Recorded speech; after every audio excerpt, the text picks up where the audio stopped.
ये आकाशवाणी है। प्रस्तुत है कार्यक्रम सुर्खियों में। इसके अंतर्गत सुनिए केंद्रीय मंत्रिमंडल के निर्णयों पर चर्चा। इसमें भाग ले रहे हैं राजनीतिक विश्लेषक शेखर अय्यर। कार्यक्रम का संचालन कर रहे हैं हर्ष रंजन।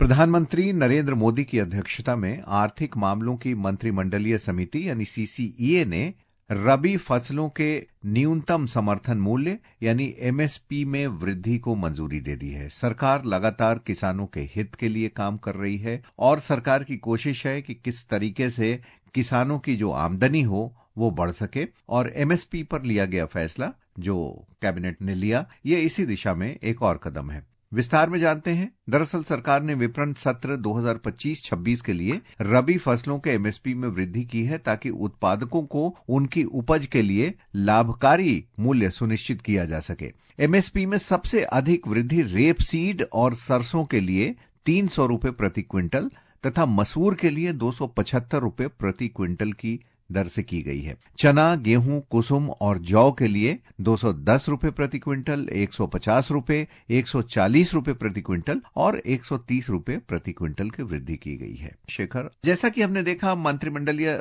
समिति ने कई सारे फैसले लिए हैं। इसमें किसानों का फैसला सबसे महत्वपूर्ण हम मानते हैं। वैसे तो सभी फैसले महत्वपूर्ण हैं, और साथ में कई और फैसले लिए हैं, जैसे दीनदयाल उपाध्याय से वाराणसी को जोड़ने के लिए एक और रेल और सड़क पुल का निर्माण, इसके फायदे होंगे। डीए में बढ़ोतरी की गई है, और भी कई फैसले हैं जिन पर हम चर्चा करेंगे। लेकिन सबसे पहले हम आपकी एक्सपर्ट ओपिनियन जानना चाहते हैं किसानों को लेकर। किसानों को लेकर सरकार बेहद ही गंभीर है और लगातार ये प्रयास कर रही है कि उनकी आमदनी बढ़े, फसलों की गुणवत्ता बढ़े। इस फैसले को कैसे आप देखते हैं? एमएसपी बहुत संवेदनशील मामला है। किसान के लिए हमेशा वो चाहते हैं कि उनकी कोई लॉस न हो।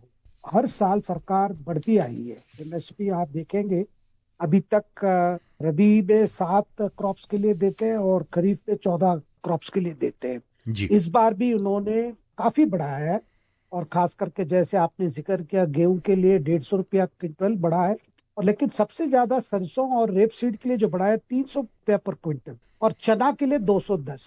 अब सवाल है, इतने ज्यादा बढ़ोतरी इसके लिए क्यों हुई है? सरसों और चना के लिए क्यों ज्यादा हुई?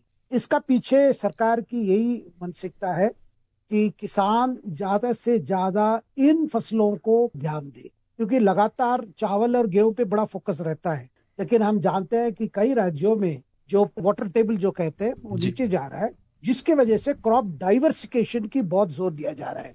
जब किसान के अच्छे मूल्य मिलने की गारंटी है, तब जाके क्या होता है कि ज्यादा से ज्यादा कोशिश होगी किसानों की तरफ से भी वही क्रॉप्स को उगाएं जिससे ज्यादा उनको मिनिमम गारंटी प्राइस मिलेगी और मार्केट में भी अच्छी रेट मिलेगी। जो फैसला हुआ है इस पे दो है कि किसानों के अच्छी रिटर्न मिलनी चाहिए, साथ में जो भारत की जो रिक्वायरमेंट है दाल वगैरह की वैरायटीज को लेकर, और इसके साथ साथ इसमें एडिबल ऑयल भी जुड़ा हुआ है, क्योंकि जो आपने रेप सीड की बात की, इससे तेल बनता है, जो तेल उसकी कीमत भी मार्केट में अच्छी मिलती है। तो एक बड़ा फैसला है, लेकिन इसका सरकार ने भी इसका एक फॉर्मूला है। बजट में भी सरकार ने 2018-19 की बजट से लगातार सरकार ने एक फैसला लिया था कि जो भी कॉस्ट ऑफ प्रोडक्शन है उसमें से कम 1.5 गुना ज्यादा होनी चाहिए एमएसपी। इसीलिए उस हिसाब से एक फॉर्मूला थी कि अगर व्हीट की बात हो तो average of cost of production क्या होता है, 105% है, और रेपसीड मस्टर्ड में कम से कम 98% है।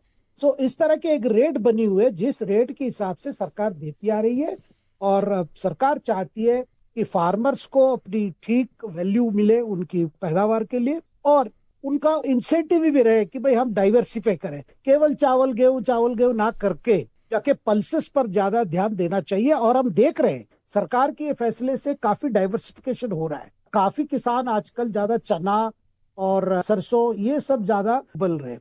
ये फैसला जो है एक बड़ा इंपॉर्टेंट फैसला है। आप जानते हैं सरसों का तो काफी जगह पे कवरेज है, राजस्थान है, हरियाणा है, मध्य प्रदेश है। वैसे चना की भी आजकल कई राज्यों में ये हमारे किसान भाई इसको उगाते, तो एक बड़ा फैसला है। और केंद्रीय मंत्री अश्विनी वैष्णव ने इस बारे में क्या कहा, आइए जरा एक नजर डाल लेते हैं।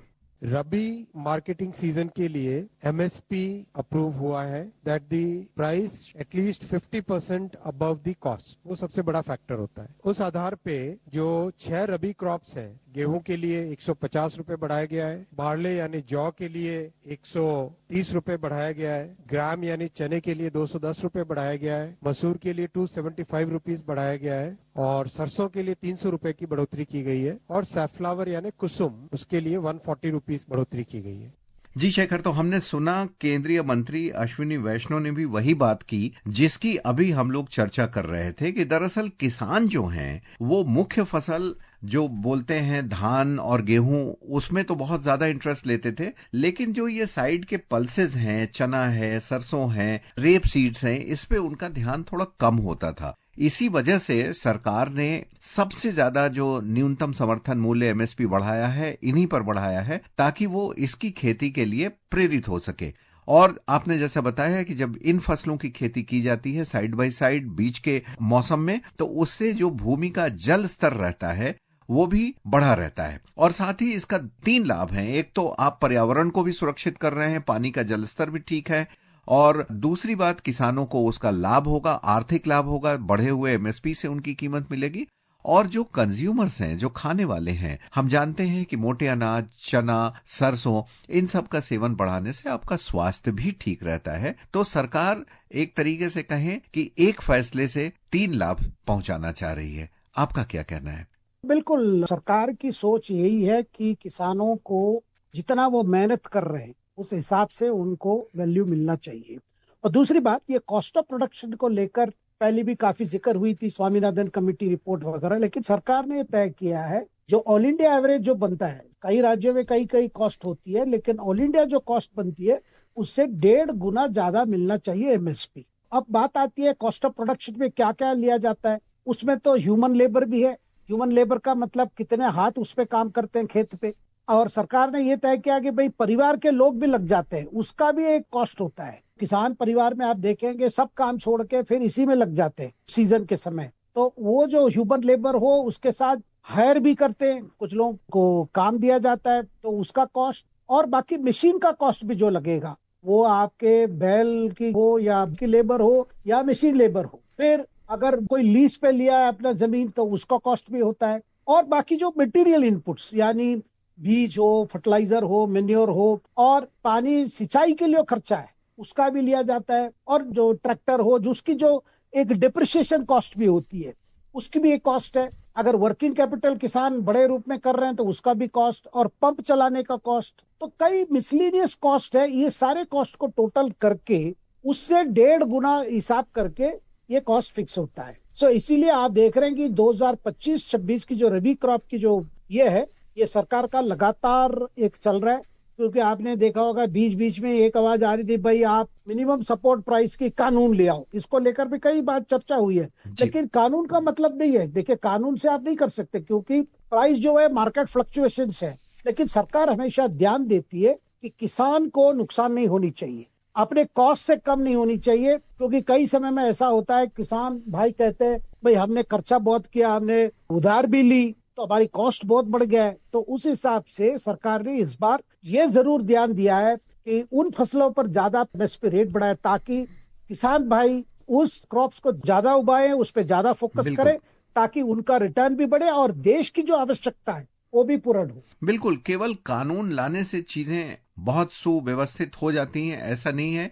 अंतिम फायदा किसानों को पहुंचना चाहिए, सरकार की ये कोशिश है, और एमएसपी का लगातार बढ़ाया जाना और ठीक ठाक रूप से बढ़ाया जाना प्रतिशत के संदर्भ में ये इसका उदाहरण है। और शेखर, साथ ही केंद्रीय मंत्रिमंडल ने एक और बड़ा फैसला किया है उत्तर प्रदेश में रेल और सड़क परिवहन को लेकर। दरअसल गंगा नदी पर एक नए रेल सह सड़क सेतु बनाने की मंजूरी मिली है। वाराणसी और पंडित दीनदयाल उपाध्याय मल्टी ट्रैकिंग के निर्माण को मंजूरी मिली है और इससे कनेक्टिविटी में सुविधा होगी, यात्रा और आसान हो पाएगा, लॉजिस्टिक्स की लागत कम होगी, तेल के आयात को कम करने और साथ ही पर्यावरण के लिए कार्बन डाइऑक्साइड के उत्सर्जन को कम करने में भी मदद मिलेगी। ये भी एक बड़ा फैसला है। अभी हम जानते हैं कि पंडित दीनदयाल यानी जिसे पहले मुगल सराय के नाम से जाना जाता था, वहां से वाराणसी की दूरी बहुत ज्यादा नहीं है, लेकिन कनेक्टिविटी के नाम पर एक ही ब्रिज था, वो भी सड़क ब्रिज है, अंग्रेजों के जमाने का है, और बहुत दिनों से एक जरूरत महसूस हो रही थी। सरकार ने यह बड़ा फैसला लेते हुए वहां पर मंजूरी दे दी है। 4 वर्ष में यह निर्माण कार्य पूरा होगा। 2642 करोड़ रुपए की इसमें लागत आएगी। तो आपको क्या लगता है कि इस फैसले के बाद 2 जिले जुड़ रहे हैं और उत्तर प्रदेश में रेल के लिए एक बड़ी खबर है? बिल्कुल, सरकार लगातार इंफ्रास्ट्रक्चर प्रोजेक्ट पे ध्यान दे रही है और प्राइम मिनिस्टर बार बार कहते हैं कि हर प्रोजेक्ट के हमें गति भी देखना है। तो हमेशा कहते हैं स्केल और स्पीड, इस हिसाब से देखेंगे। 4 साल में कंप्लीट करने की बात है। हम जानते हैं ये जो रूट है वाराणसी मुगलसराय रूट, यानी वाराणसी पंडित दीनदयाल उपाध्याय जो जंक्शन की जो ये रूट है, ये सबसे कंजेस्टेड है। कंजेस्टेड इसीलिए क्योंकि यहाँ मालगाड़ी भी ज्यादा चलते हैं और इस रूट को यूज करते हैं, और पैसेंजर गाड़ी भी कई है, क्योंकि ये वर्चुअली आप देखेंगे उत्तर और पूरब का लिंक है। ये नॉर्थ और ईस्ट का एक ट्रंक रूट है। इसीलिए एक जरूरत महसूस हुई है कि यहाँ पे और एक पुल बननी चाहिए। ये पुल बनेंगे और इससे देखिए 2 जिला में, मतलब वाराणसी जिला और चंदौली, 2 जिले में आप देखेंगे कि जॉब अपॉर्चुनिटीज बढ़ेगी। अब सरकार की सोच है कम से कम direct employment 10 lakh human days की कैलकुलेशन होगी, यानी 4 साल में बहुत नौकरियां यहाँ पे होंगे। आपके डेली वेज अर्नर्स की भी गुंजाइश है और जो हमारे शिक्षित युवा हैं उनके लिए भी प्रोजेक्ट की गई। तो ये पैसेंजर और फ्रेट ट्रेन दोनों की है। और इसके साथ साथ आज वाराणसी एक प्रकार से टूरिज्म हब बन गया है। कई इंडस्ट्रीज भी आ चुके हैं। ये वाराणसी की जो कहते हैं इंटरलैंड या सराउंडिंग एरियाज है, और कई इंडस्ट्रीज आ गए। तो सरकार ने जो आने वाले 5 साल में क्या ट्रैफिक होगी, कितना ग्रोथ होगी, उसको ध्यान में रखते हुए ये प्रोजेक्ट हुआ है। जो विकसित भारत की जो प्रधानमंत्री की सोच है उस हिसाब से ये किया जा रहा है।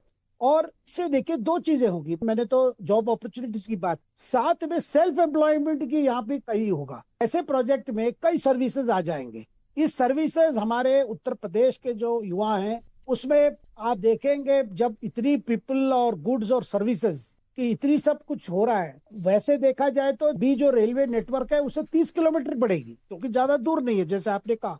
लेकिन इस प्रोजेक्ट की वजह से जो आर्थिक वहां पे एक एक्टिविटी की जो अपग्रेड होगी, 2 जिले की जब ने बात किया वाराणसी और चंदौली की, कई लोगों के लिए एक अवसर खुलेगा। प्रधानमंत्री ने क्लाइमेट कॉन्फ्रेंस में भी कमिटमेंट दिया था कि रेलवे की तरफ से जो पोल्यूशन है वो काफी कम करेंगे। और देखिए ये जो ब्रिज बनेंगे वो टोटल इलेक्ट्रिफाइड होंगे, तो इलेक्ट्रिक से होगा तो डीजल की उपयोग कम हो जाएगा। और लगातार जो रेलवे ने ये सोचा है कि भाई हम कार्बन डाइऑक्साइड जो इमिशन है उसको कम करेंगे, और ऐसे कम करेंगे जिसका अगर वैल्यू देखा जाए वो 2 करोड़ अगर पेड़ लगाते उसका इक्विवेलेंट रहेगा। इस तरह की कोशिश हो रही है। तो ये प्रोजेक्ट हमें सब दृष्टि से देखना पड़ेगा। इसमें 2 बातें होंगी, नए पुल तो होगी, साथ में जो अप एंड डाउन लाइन है इसके साथ और तीसरा और चौथा लाइन भी बनेगा। ये भी तो कैपेसिटी बढ़ेगी, एफिशिएंसी बढ़ेगी, और उस रीजन की जो सामाजिक और आर्थिक स्थिति में बहुत बदलाव आएगा। जी शेखर, आपने बिल्कुल सही कहा। आमतौर पर जब नदियों के ऊपर बनते हैं रेलवे पुल तो उसमें 2 ट्रैक्स ही होते हैं, आमतौर पर अप एंड डाउन लाइन।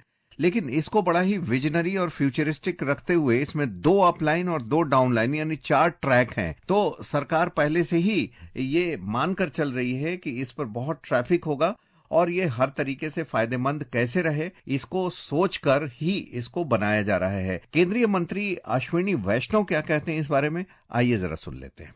एक नया ब्रिज बनाए जिस ब्रिज में नीचे वाले डेक पे 4 रेलवे लाइन होंगी और ऊपर वाले डेक में 6 लेन का हाईवे होगा। ये वर्ल्ड में ट्रांसपोर्ट कैपेसिटी में one of the biggest bridges में काउंट होगा कि हमारा एंटायर ईस्ट और वेस्ट इन दोनों को जोड़ने का ये एक बहुत बड़ा कॉरिडोर है। गंगा जी पर ये ब्रिज अपने आप में बहुत बड़ा एक मेजर लैंडमार्क है। इस ब्रिज को कंस्ट्रक्ट करने में 2642 करोड़ रुपीस का इन्वेस्टमेंट लगेगा, करीब 4 साल का टाइम लगेगा।